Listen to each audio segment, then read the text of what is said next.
Merasa seperti ada pisau yang diarahkan ke tenggorokannya, Lizzie mulai bersiap untuk episode terakhir, perang teritorial dan penculikan.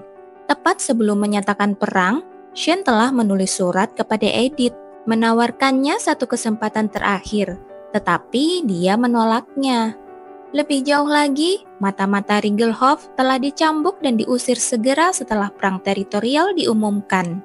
Mata-mata itu adalah orang yang tinggal di rumah besar dan berkomplot dengan Sophia hingga akhir cerita asli. Tetapi kali ini ketahuan karena Edith memenuhi syarat pengecualian kedua. Jadi sekarang giliran Shane untuk menyerbu rumah besar itu. Tetapi aku tidak bisa hanya mengandalkan Shane. Keluarga Ringelhoff telah gagal dalam cerita aslinya.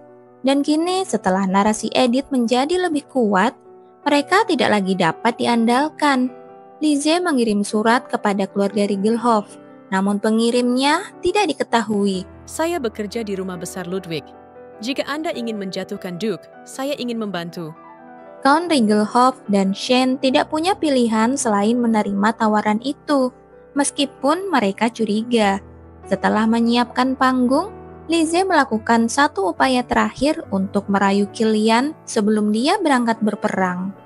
Dia sengaja mengenakan gaun yang bahunya agak terbuka, yang menurutnya akan dikenakan Edith saat ia mengunjungi Kilian di tengah malam. Tetapi Kilian mengerutkan kening saat melihat bahunya yang bulat dan putih. "Kenapa? Kupikir kau menyukai hal semacam ini." Sempat bingung, Lizzie mengingat kembali masa lalu yang indah untuk mencairkan suasana dan perlahan mendekati Kilian. "Sebenarnya, aku tahu tentang hatimu, Kilian." Tentu saja Kilian tampak terkejut. Setelah merayunya dengan senyuman sedih selama beberapa saat, Lizzie berbicara, berniat mengguncangnya sampai ke akar-akarnya. "Sebelum kamu pergi, tidak bisakah kamu menciumku sekali saja?" Kilian berhenti sejenak. Lizzie yakin tidak mungkin Kilian akan menolaknya. Tangan Kilian mendekat padanya, namun alih-alih mencengkeram pipinya, ujung jarinya mengenai dahinya. "Kilian, kau tak perlu mengatakannya seperti kau akan mengirim seseorang untuk mati, Lizzie. Dasar bodoh." Kilian tertawa riang, wajahnya tanpa emosi. Lizzie menyadari sesuatu. Kilian bukan milikku lagi. Bahkan bagian terkecil dari dirinya bukan lagi miliknya. Merasa ditinggalkan oleh karakter yang diciptakannya, Lizzie kembali ke kamarnya dengan perasaan tertekan. Di depan ruangan berdiri Cliff. "Kamu kelihatannya tidak baik." "Cliff?" Dia tampaknya sudah tahu di mana Lizzie berada sebelumnya, tetapi dia tidak mengkritiknya atau menunjukkan ketidaksenangan secara terbuka. "Ya, aku masih punya Cliff." Cliff terus mencoba membuat Lizzie jujur padanya dengan nada halus, tetapi dia tidak bisa mengungkapkan perasaannya yang sebenarnya, bahkan kepada pengagumnya yang paling setia. "Jika kau tahu apa yang sedang kupikirkan, kau akan meninggalkanku, bukan?" Akhirnya, tibalah waktunya bagi mereka untuk berangkat menuju perang teritorial. Penampilan Edith yang bahkan tidak mendapat ucapan selamat tinggal dari Duke Ludwig sungguh menyedihkan, tetapi Lizzie bersuka cita dengan hal sederhana seperti itu. Putri Catherine datang berkunjung dan menawarkan untuk mengirimi mereka para kesatria kekaisaran yang tidak diminta. Dan Lizzie mengerahkan sedikit kekuatannya yang tersisa untuk membuat sang Duchess menolak tawaran tersebut. Tenaganya telah berkurang sampai hidungnya meneteskan darah dan dia harus beristirahat sejenak. "Sekarang, aku bahkan tidak bisa menggunakan kekuatanku." Setelah kehilangan kekuatannya yang tampaknya maha kuasa, Lizzie tidak punya pilihan selain bertindak sendiri. Namun, itu pun tidak mudah. Dia telah menyembunyikan dupa tidur dan memasang alat anti-lock agar mudah bagi keluarga Ringelhoff untuk menyerbu rumah besar itu. Tetapi Edith telah menemukan dan menghancurkan semua barang itu seperti seseorang yang mengidap gangguan obsesif kompulsif. Akhirnya, Lizzie menulis surat kepada Cliff tentang perilaku aneh Edith. Serangan ke rumah besar sepertinya tidak akan berhasil saat ini. Aku perlu mengubah taktik. Lizzie merenung, lalu menulis surat kepada Count Rigelhoff.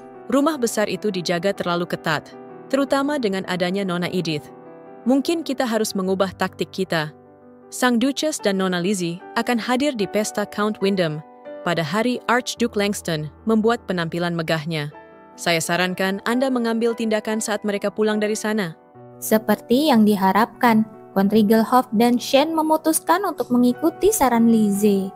Di pesta keluarga Wynham, Lizzie bertemu Leila yang meminta maaf padanya dan menunggu saat ketika pembunuhan kaisar gagal dan pesta akan dihentikan. Ketika para kesatria kekaisaran akhirnya tiba dan dia bergegas masuk ke dalam kereta, dia menggigit bibirnya dengan gugup, takut dia akan gagal lagi. Aku harus berhasil kali ini. Aku tidak tahu tentang hal lainnya, tetapi kematian Edith adalah satu-satunya jalan. Tidak mungkin bagi Shane atau Sophia untuk membiarkan Edith lepas begitu saja, terutama karena surat-suratnya menekankan bahwa dia telah sepenuhnya meninggalkan keluarga Rigelhoff. Tiba-tiba dia mendengar suara para kesatria, ringkikan kuda, dan kereta berguncang. Lizzie berteriak, tetapi di dalam hatinya dia merasa senang. Namun alih-alih langsung membunuh Edith, Shane menyerbu kereta dan menyeret mereka bertiga ke villa terbengkalai milik keluarga Wellesley. Bahkan di sana, dia membuang-buang waktu dengan mengurung Edith secara terpisah. Dasar bajingan bodoh, kenapa kau tidak membunuh Edith saja? Cepat bunuh dia.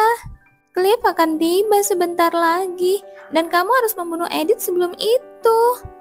Hanya itu yang dapat dipikirkan Lizzie saat dia menghadapi Shane yang mencoba memperkosanya. Jadi ketika terdengar ketukan pintu dan Shane tergeletak di lantai, dia merasa sedikit kesal. Ini masih terlalu awal. Apa yang terjadi pada Edith? Tentu saja, bahkan saat dia memikirkan hal itu, dia tidak lupa menangis dan memeluk Cliff yang datang dengan ekspresi khawatir di wajahnya. Tetapi Sophia melakukan hal yang benar sampai akhir. Dia menolak untuk mengungkapkan lokasi Edith, bahkan saat dia ditangkap dan diseret pergi. Menurutmu apakah nonaku cocok berada di tempat seperti ini?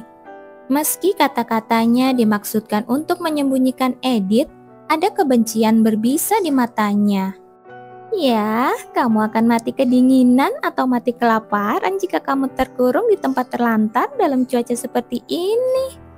Kepada sang Duchess yang berseru bahwa Edith tidak mungkin mengkhianatinya, Lizzie berkata, "Saat aku terbangun, dia tidak ada di sana." Mendesak para kesatria untuk segera pulang. Namun waktu berlalu dan tidak ada pemberitahuan dari sistem yang terdengar. Pada titik ini, sistem seharusnya memberitahunya bahwa Edith hanya punya beberapa menit untuk hidup.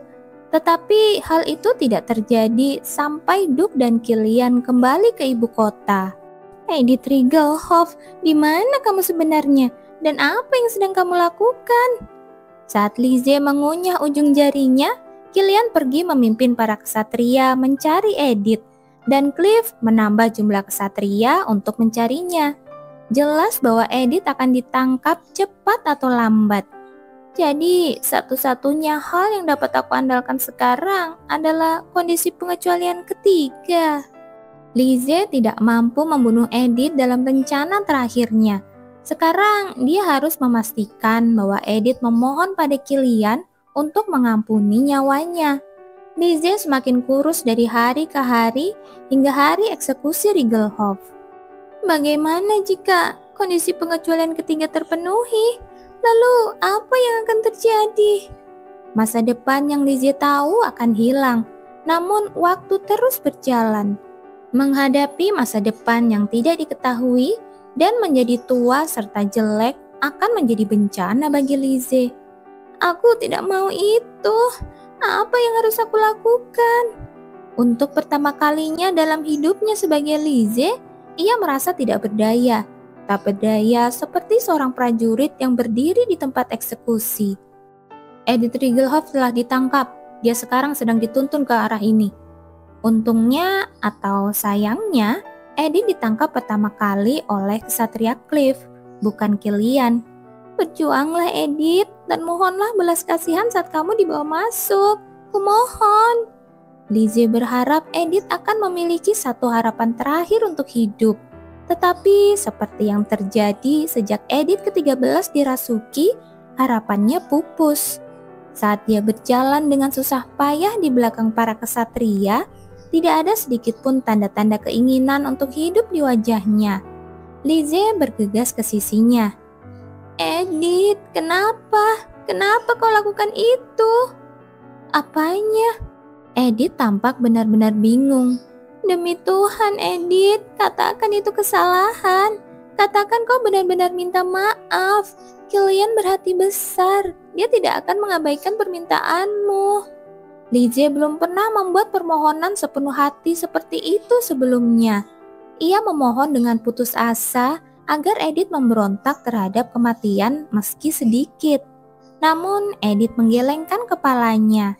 Mengabaikan permohonan Lizzie untuk menjernihkan kesalahpahaman, Edith akhirnya memperlihatkan lehernya yang pucat dan ramping kepada Killian, yang sekarang seharusnya memenggal kepalanya.